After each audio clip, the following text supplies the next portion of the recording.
It was a winter night in Chicago, the kind of cold that didn't just sting, it punished. Wind coiled through the alleyways like a living thing, twisting snow into sharp little shards that stung the skin.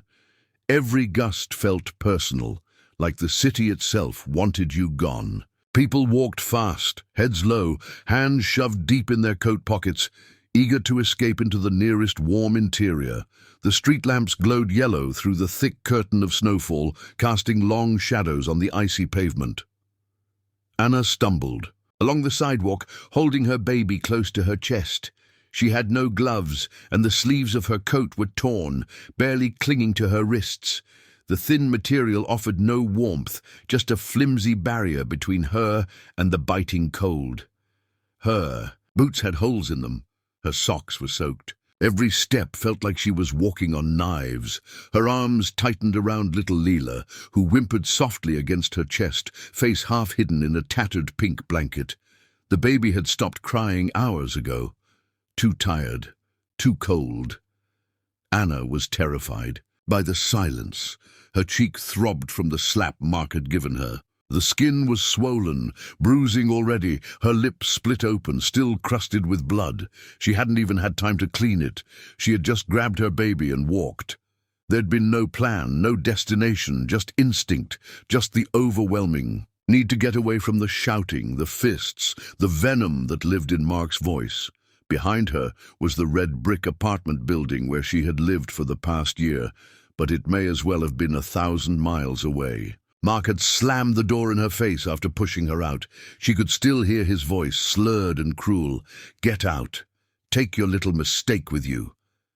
Anna had no family, no friends nearby, no savings, no car, just $37 in her pocket and the fragile life of her daughter in her arms.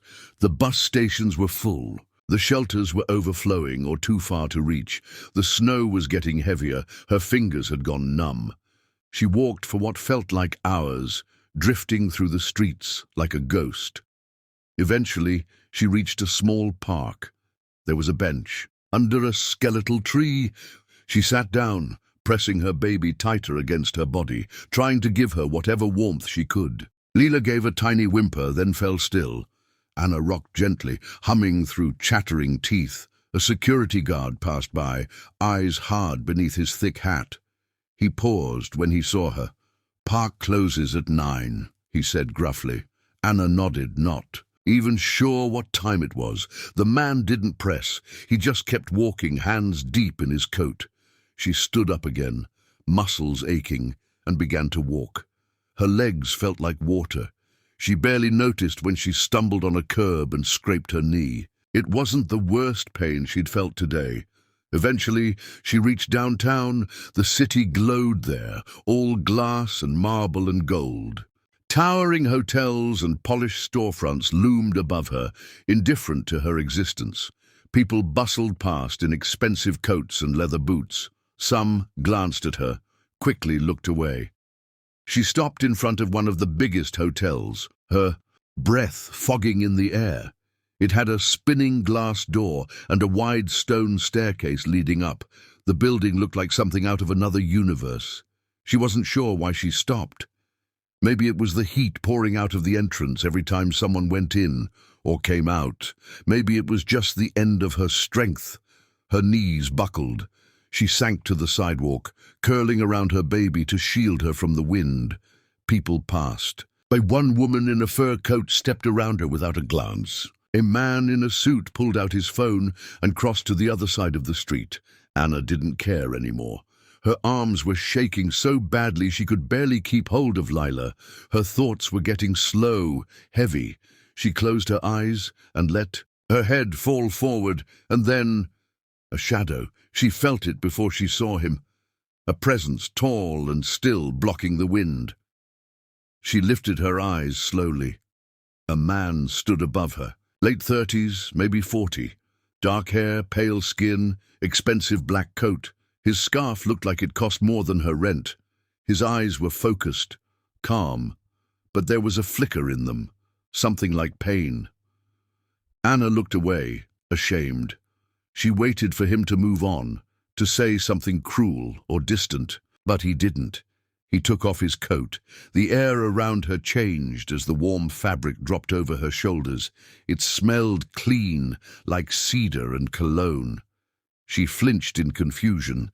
Then he knelt beside her. "You shouldn't be out here," he said gently. His voice was deep, warm. "Not with a baby. What's your name?" Her lips barely moved. "Anna. I'm Michael." She opened her mouth, tried to say thank you, but it came out as a trembling gasp. The doorman had noticed. He approached quickly, frowning. "Sir, she can't." Michael didn't even turn. "Get me a room, now." "Sir, this woman—" I said now. The doorman hesitated, looked between them, then disappeared through the revolving door. Michael turned back to her. "Come inside. You're safe now." She wanted to resist.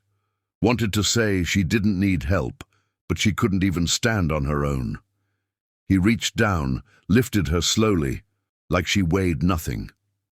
Inside the hotel lobby, warmth struck her, like a wave. Marble floors gleamed, gold chandeliers hung from the ceiling. Guests in suits and gowns glanced at her, eyes narrowing, but no one said anything. Michael's presence was too commanding. He led her to the elevator, holding the baby gently while she leaned on him. The suite was enormous. Cream-colored carpet, a fireplace, a king-size bed. Anna stopped at the threshold, overwhelmed. Michael didn't pressure her. He simply pointed toward the bathroom. "There's a shower, towels. Take your time. I'll get food sent up and formula." She shook her head. I can't." "You don't owe me anything," he said. "No one should be out in the cold. Not you, not her." He handed her a small white card. "When you're ready, call that number. I run a foundation. We help women like you, shelter, work, support. You don't have to go back." She didn't speak. She couldn't. Her throat locked as tears streamed silently down her face.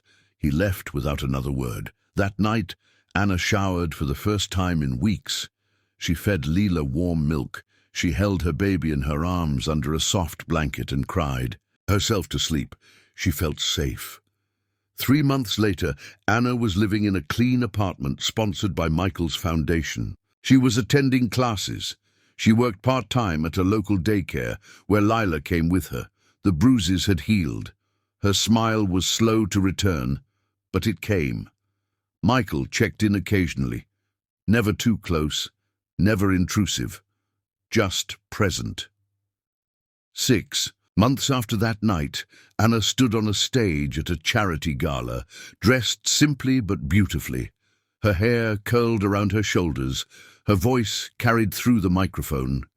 She told the story of the abuse, the cold, the bench in the snow. "And then," she said, her voice cracking, "a stranger took off his coat and gave it to me. He didn't ask who I was, he didn't judge me. He just saw a woman with a baby, freezing in the street, and he helped." The room was silent. Some guests wiped their eyes. Michael stood in the back, watching. After the event, she found him. She hugged him tightly. "You didn't have to stop that night," she said. "I know," he replied. "But I saw my mother in you.